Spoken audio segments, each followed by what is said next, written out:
اگر وہ ایسا فرماتے ہیں تو حق فرماتے ہیں، یعنی انہوں نے ان کی تصدیق فرمائی۔ کفار کیا چاہتے تھے کہ وہ منع کر دیں بھئی ایسا تو پاسبل ہی نہیں ہے، کوئی ایسے کیسے جا سکتا ہے نا بھئی، کیونکہ وہ تو وسائل پہ یقین رکھنے والے تھے، یا وہ جو ظاہری طور پہ جو وسائل ہوتے ہیں ان کو کیا پتا کہ جب اللہ کی مدد آتی ہے تو کچھ بھی پاسبل ہو جاتا ہے نا بھئی۔ وہ تو نان بلیورز تھے نا، وہ تو کلمہ گو نہیں تھے نا، تو وہ یہ چاہ رہے تھے کہ ہمیں کوئی ایسا راستہ ملے، کوئی ایسا پوائنٹ مل جائے کہ جس سے وہ ہماری بات مان لیں، مگر انہوں نے کیا فرمایا کہ جیسا سرکار نے فرمایا، مفہوم بتا رہی ہوں، وہ ہی حق ہے، اگر میرے آقا ایسا فرماتے ہیں تو یہی سچ ہے۔ اور جب اس طرح سے آپ نے فرمایا تو سرکار نے پھر آپ کو کیا ٹائٹل دیا؟ صدیق، یعنی یہی سچے ہیں، یہ سچوں کے سچے ہیں، یعنی صدیق ہمارے نبی کے پیارے کیوں ہیں؟ کیونکہ وہ ہر موقع پہ انہوں نے آپ کو ڈیفینڈ کیا، آپ کا ساتھ دیا، یعنی ہی واز دیئر ایچ یعنی ایوری ٹائم، جب بھی سرکار کو آپ کی ضرورت پڑی آپ وہاں موجود تھے۔ یعنی آپ صلی اللہ علیہ وآلہ وسلم کی جانب سے آپ کو لقب ملا کس کا؟ صدیق کا۔ اور کون سے واقعے پر؟ واقعے معراج پر، ٹھیک ہے بیٹا؟ اچھا یہ مجھے کون بتائے گا کہ اچھا ایک اور چیز آپ کو بتاتی ہوں کہ سرکار کی حدیث مبارکہ ہے صلی اللہ علیہ وآلہ وسلم ترمذی شریف کی کہ آپ نے فرمایا کہ انتا عتیق اللہ من النار، کہ اے صدیق یعنی ابو بکر، اللہ نے آپ کو جہنم کی یعنی دوزخ کی آگ سے نجات دے دی، دوزخ کی آگ کو آپ پہ حرام کر دیا ہے، آپ کو اس سے دور کر دیا ہے۔ کس کو؟ صدیق اکبر کو۔ تو میں نے ابھی وہ لفظ بھی استعمال کیا، مجھے یہ بتاؤ کہ یہ جو ٹائٹل، یہ جو بشارت ملی ہے وہ کون سا لقب ہے جو آقا نے حضرت صدیق اکبر کو عطا کیا؟ عتیق۔ عتیق، آپ کا ایک لقب عتیق بھی ہے، ٹھیک ہے؟ عتیق یعنی آپ کو، آزاد۔ ہاں، اللہ کے حبیب نے آپ کو کیا کیا؟ آزاد کر دیا، کہاں سے؟ یعنی آپ اللہ کے حکم سے، اللہ کی اذن سے عطا فرمانے والے ہیں نا، اللہ نعمتیں دیتا ہے اور حضور تقسیم فرماتے ہیں، تو حضور نے فرمایا اللہ نے آپ کو جہنم کی آگ سے دور کر دیا ہے، جہنم کی آگ آپ پہ حرام کر دی ہے۔ سمجھ آئی بیٹا؟ انتا عتیق اللہ من النار، آپ کو جہنم کی آگ سے دور کر دیا ہے۔ یہ خوشخبری کس نے دی؟ حضور جان عالم صلی اللہ علیہ وآلہ وسلم نے۔ ایک اور لقب پہ بات کرتے ہیں، ٹھیک ہے بیٹا؟ یہ بتاؤ مجھے کہ آسمانوں پہ آپ کو کس لقب سے پکارا جاتا ہے؟ ہاں بتائیے۔ حلیم۔ حلیم، ٹھیک ہے جی، آپ کا آسمانوں پہ لقب کیا ہے؟ حلیم۔ جی بیٹا، تو آپ کو واقعہ بتاتی ہوں۔ ایک مرتبہ حضور جان عالم صلی اللہ علیہ وآلہ وسلم جن کی بارگاہ میں فرشتے حاضر ہوتے تھے اور حضرت جبریل امین فرشتوں کے یعنی ملائکہ کے جو سردار ہیں وہ وحی لے کے آتے تھے نا اللہ تبارک و تعالیٰ کی جانب سے، یعنی میسیجز، وحی کیا ہے؟ میسیج آف اللہ سبحانہ و تعالیٰ، ٹھیک ہے؟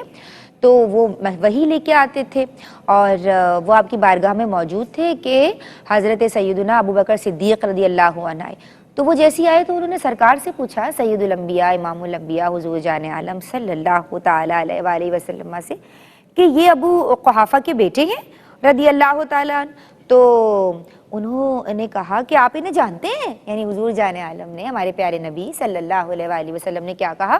آپ انہیں جانتے ہیں؟ تو انہوں نے کہا، کیا جواب دیا آپ یہاں پہ سبحان اللہ کہو گے کہ یہ اللہ کے بندے یعنی یہ جو خلیفہ اول تھے نا وہ، تو آپ نے یہ فرمایا کہ جو ابو بکر صدیق ہیں یہ آسمانوں پہ زمین سے بھی زیادہ مشہور ہیں، اور آسمانوں پہ جو ان کا لقب ہے وہ کیا ہے؟ حلیم ہے۔ جی کہیے سبحان اللہ۔ سبحان اللہ۔ تو تب سے پھر جو ہے وہ ہمیں پتہ چلا، کیونکہ یہ آیا ہے روایت میں موجود ہے کہ آسمانوں پہ آپ کا لقب کیا ہے؟ حلیم ہے۔ تو ابھی تک ہم نے کتنے لقب بتائے؟ صدیق، عتیق اور حلیم، شاباش۔ اچھا یہ مجھے بتاؤ کہ اگر ہم بات کریں آپ کی سخاوت کی، کس کی سخاوت کی؟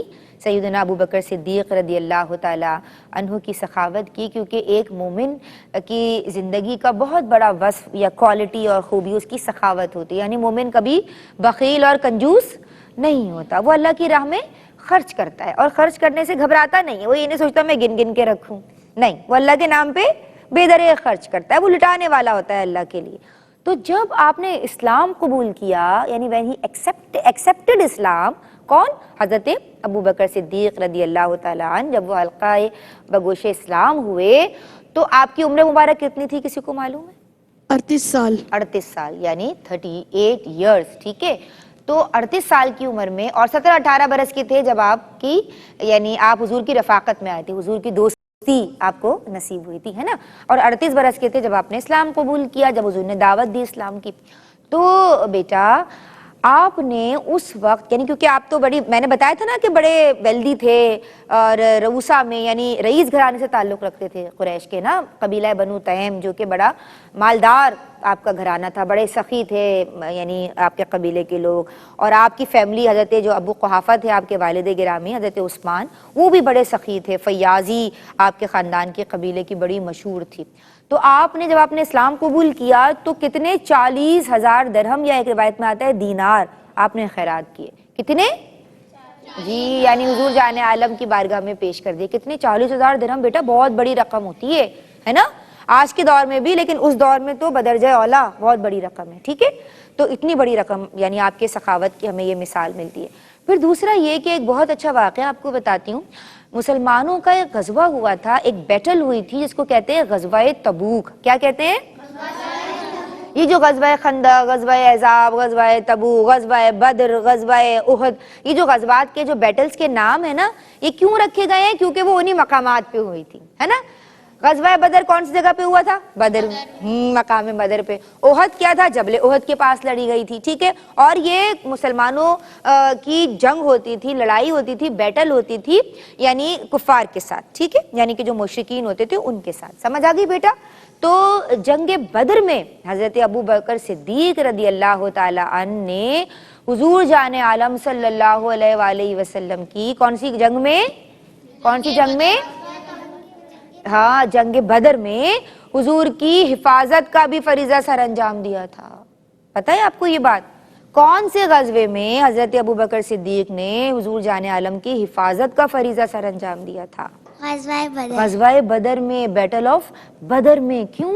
آپ نے ایک سائبان یا ایک خیمہ بنایا تھا اور حضور وہاں پہ یعنی آپ کی حفاظت کے لیے، اور آپ تلوار لیے گھوم رہے تھے کہ آئے کوئی دشمن تو میں اس کا کام تمام کر دوں. یعنی اتنا آپ رفیق تھے نا، بڑی محبت کرتے تھے، بہت سچے پکے عاشق رسول تھے، تن من دھن حضور کے لیے قربان کر دینے والے، ہے نا بیٹا.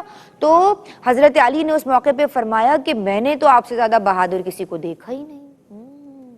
حضرت علی خود شیر خدا ہے نا رضی اللہ تعالیٰ عنہ، اور وہ آپ کے لیے کیا فرما رہے ہیں کہ آپ بڑے بہادر انسان تھے، حضرت سیدنا ابو بکر صدیق. تو غزوہ تبوک کے حوالے سے بھی بتاتی ہوں جس کا آپ ذکر کر رہی ہیں بیٹا.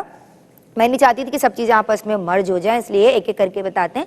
غزوہ تبوک جو ہے یہ تب پیش آئی جب مسلمان بڑی یعنی قسم پرسی کے حالات میں تھے، یعنی کنڈیشنز ور ناٹ گڈ. ٹھیک ہے، حالات اچھے نہیں تھے، مسلمان پریشان حال تھے اس وقت. تو سرکار نے حضور جان عالم صلی اللہ علیہ وآلہ وسلم نے اعلان فرمایا کہ مسلمان صدقہ و خیرات کریں. کیا کہا؟ مسلمان صدقہ و خیرات کریں. اور مسلمانوں نے کیا جذبہ تھا ان کا، کیونکہ یہ شروع کا نہیں ہے نا، یہ یعنی آخری جو لڑائی ہے یہ اس میں اس کا ذکر آتا ہے غزوہ تبوک کا. تو مسلمان بھی بھائی اتنے، پہلے بھی ایسا ہی تھا لیکن اب تو اور زیادہ تعداد میں مسلمان تھے، زیادہ لوگوں نے اسلام قبول کر لیا تھا. تو یعنی راوی لکھتے ہیں کہ 30,000 کم و بیش 30,000 کے قریب مسلمان تھے کہ جو جمع ہوئے حضور کی پکار پہ، انہوں نے لبیک کہا. اور وہ اس وقت کی سپر پاور کون تھی؟ روم. کون تھی؟ ہاں، روم یا روم. تو اس سے لڑنے کے لیے وہ نکلے ہیں حضور کے کہنے پہ. اور کون سے مقام پہ جمع ہوئے؟ جا کے تبوک کے مقام پہ. تو بیٹلز کو جن مقامات پہ وہ ہوئیں، اچھا یہ بھی مزے کی بات بتاؤ، غزوہ جو جنگ تبوک تھی وہ لڑی ہی نہیں گئی، وہ آئے ہی نہیں. کفار پہ ایسی ہیبت طاری ہوئی کہ یہ تو اتنا بڑا لشکر ہے مسلمانوں کا، تو ہم تو ان سے ہار جائیں گے. تو وہ حضور 20 دن کم و بیش وہاں موجود رہے اپنے لشکر کے ساتھ، لیکن وہ لوگ لڑنے کے لیے نہیں آئے. تو اسی طرح حضور وہ جنگ جیت گئے، ہے نا بھائی. مسلمانوں کو فتح حاصل ہوئی. کون سی غزوہ تھا یہ؟ کون سا غزوہ تھا؟ غزوہ تبوک. جبکہ بظاہر ٹھیک ہے things were not in the favor of Muslims. ان کے مسلمانوں کے فیور میں چیزیں نہیں تھیں، کیونکہ انہوں نے یعنی جس وقت کھجور اتارنے کا ٹائم تھا، فصل کاٹنی تھی، انہوں نے سوچا کہ بھائی انہوں نے اعلان کر دیا جو ان کا یعنی لیڈر تھا کہ ہم تو ان پہ چڑھائی کر دیں گے مسلمانوں پہ، ہے نا. تو اس وقت وہ کون سا جذبہ تھا جنہوں نے مسلمانوں میں ایک نئی روح پھونک دی تھی اور سب نے قربانیاں دینے سے بھی دریغ نہیں کیا اور خوب سخاوت کی؟ وہ کون سا جذبہ تھا بچوں؟ وہ کون سا جذبہ تھا؟ کون بتائے گا؟ ایمان کا جذبہ. کون سا جذبہ تھا؟ میرے ساتھ بولو. ایمان کا جذبہ. جب مسلمانوں کے ساتھ اللہ کی مدد ہوتی ہے، جب ان کا یقین ہوتا ہے اللہ کی ذات پہ، تو وہ ان کے قدم نہیں لڑکھڑاتے، ان کے قدم نہیں لڑکھڑاتے. ان کو پتا ہوتا ہے اللہ is there with us، ہے نا، اللہ ہمارے ساتھ ہے. حضور نے کیا فرمایا تھا؟ لا تحزن ان اللہ معنا. حضرت صدیق اکبر کو کیا فرمایا تھا؟